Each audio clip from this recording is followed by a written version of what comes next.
परीक्षित जी कहाँ चल रही कथा?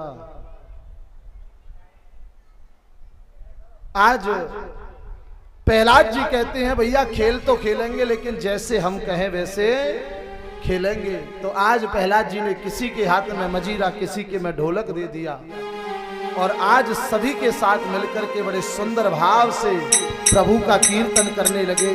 तो हम और आप भी बड़े भाव के साथ करेंगे।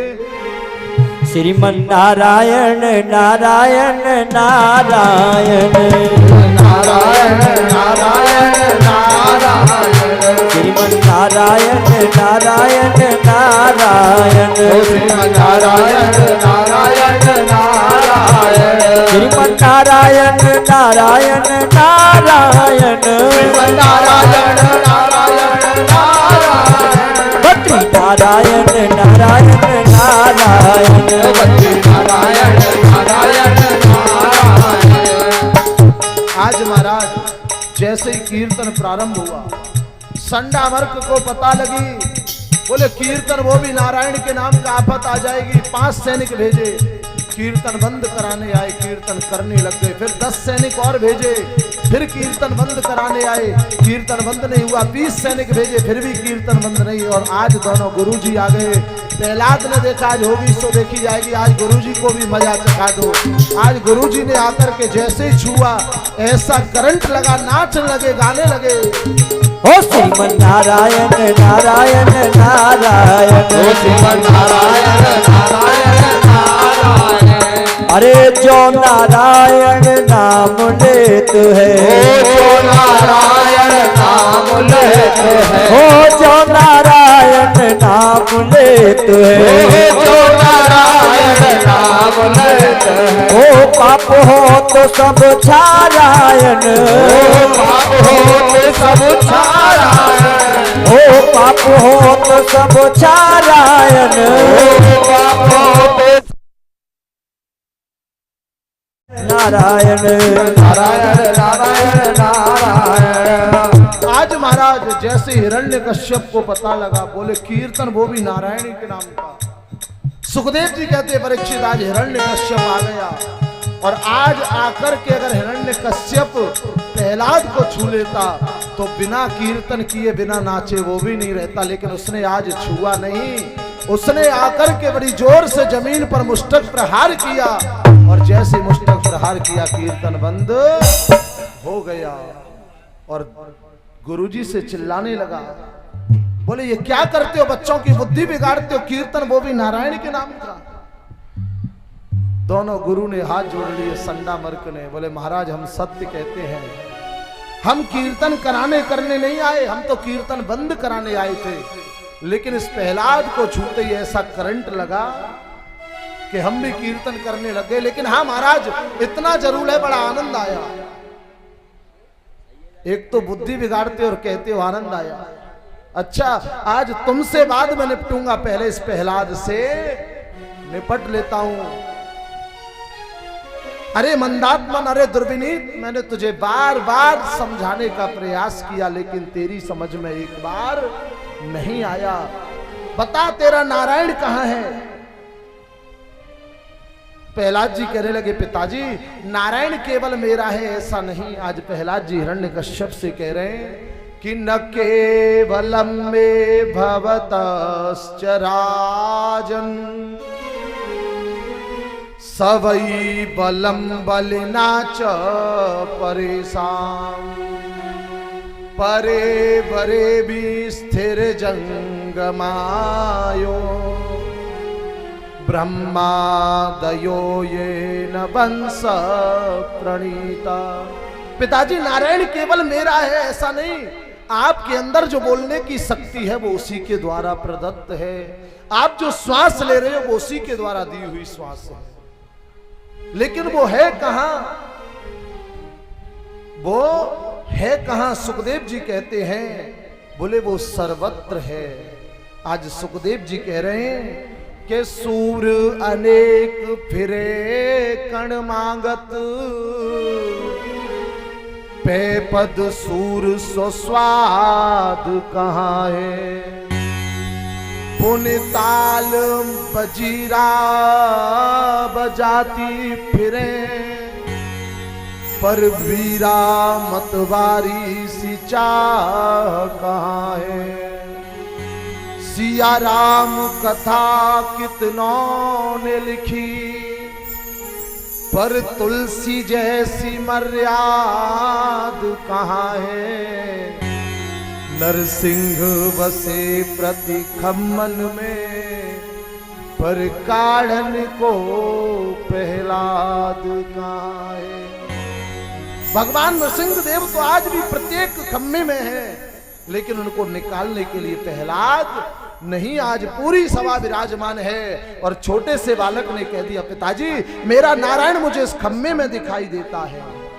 आज हिरण्यकश्यप ने तलवार उठाई और उठा करके जैसे ही खम्मे में प्रहार किया, खम्मा फट गया और नरसिंह भगवान प्रकट हो गए। बोलिए नरसिंह भगवान की जय जय श्री राधे श्याम। महाराज बड़ा विकराल स्वरूप है। महाराज पहली बार देखा है, प्रहलाद भी डर गए। आज नरसिंह भगवान दौड़ पड़े और हिरण्यकश्यप के साथ युद्ध करने लगे।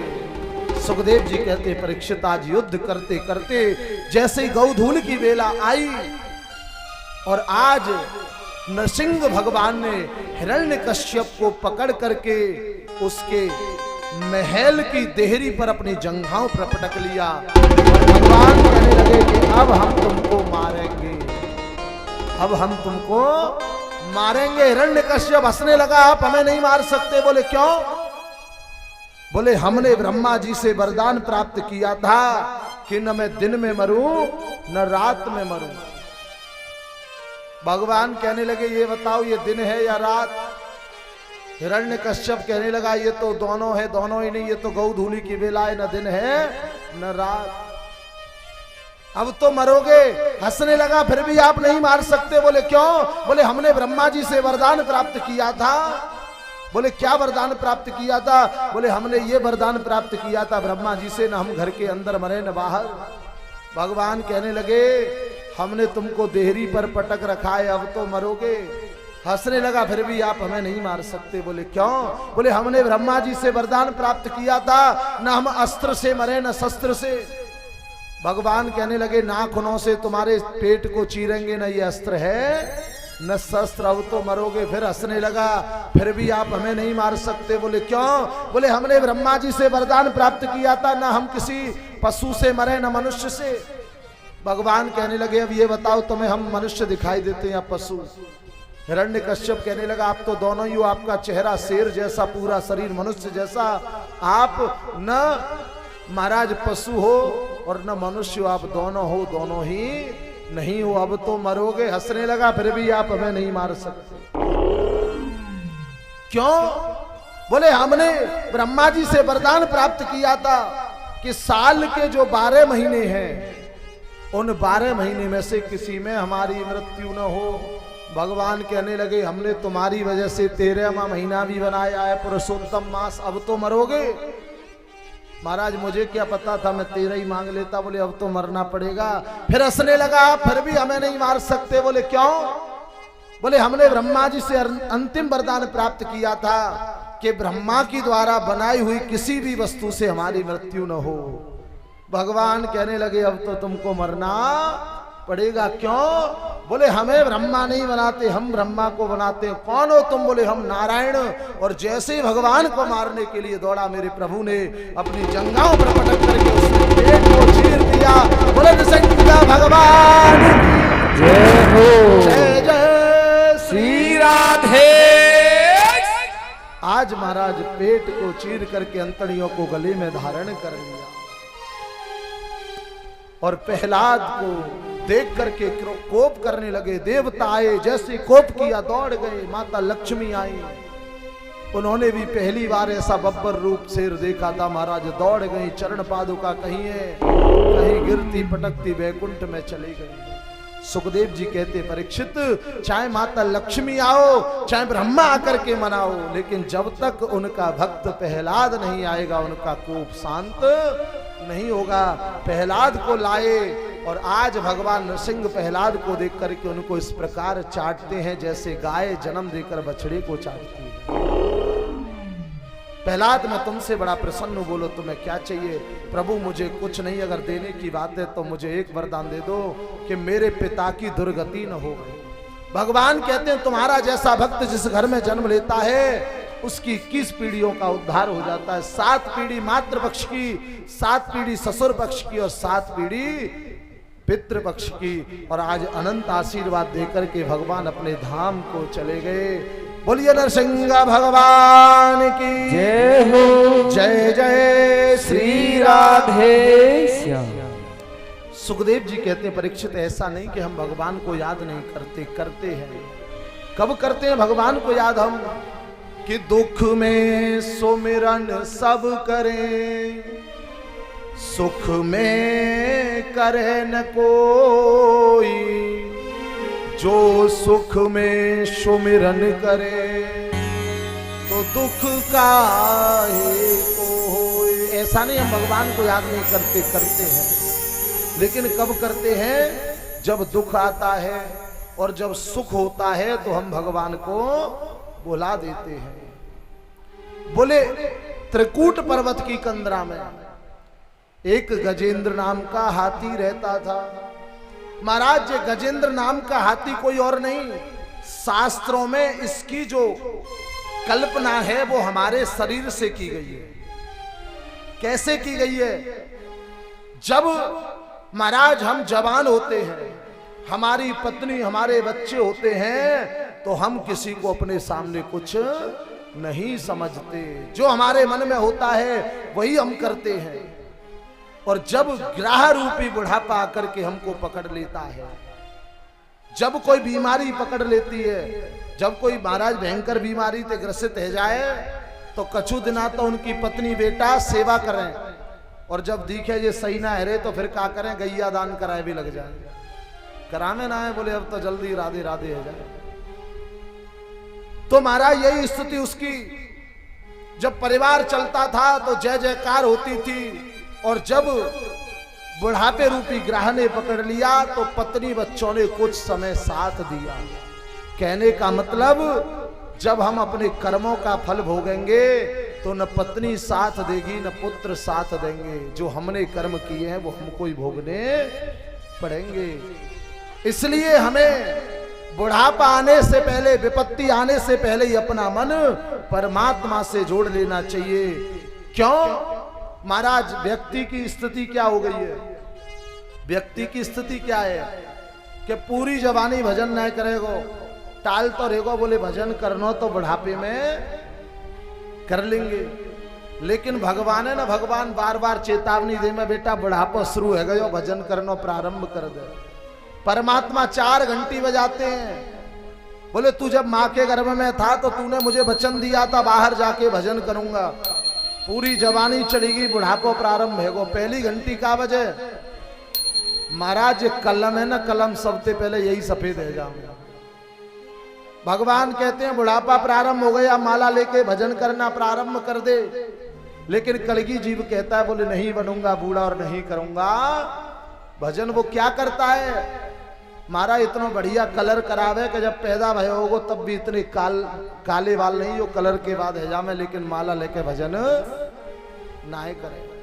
पहली घंटी को कोई असर नहीं तो भगवान भी दूसरी घंटी बजा में, दूसरी घंटी का बजा में कि आंखों से दिखना कम हो जाता है। भगवान कहते हैं, बोले बहुत दुनिया देखी, बहुत सिनेमा देखे, बहुत सुख दुख देखा।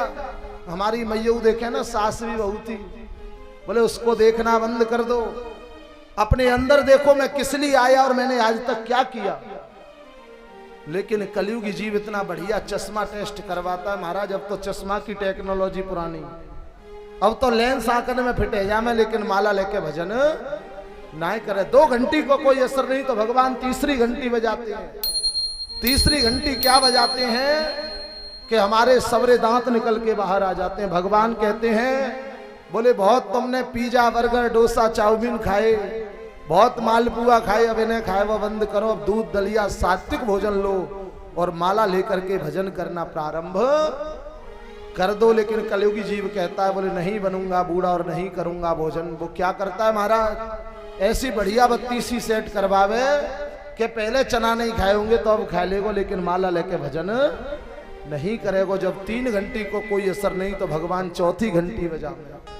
चौथी घंटी का बजावे के कमर 3 जगह ते टेढ़ी है जावे, हाथ में एक लठिया आ जावे।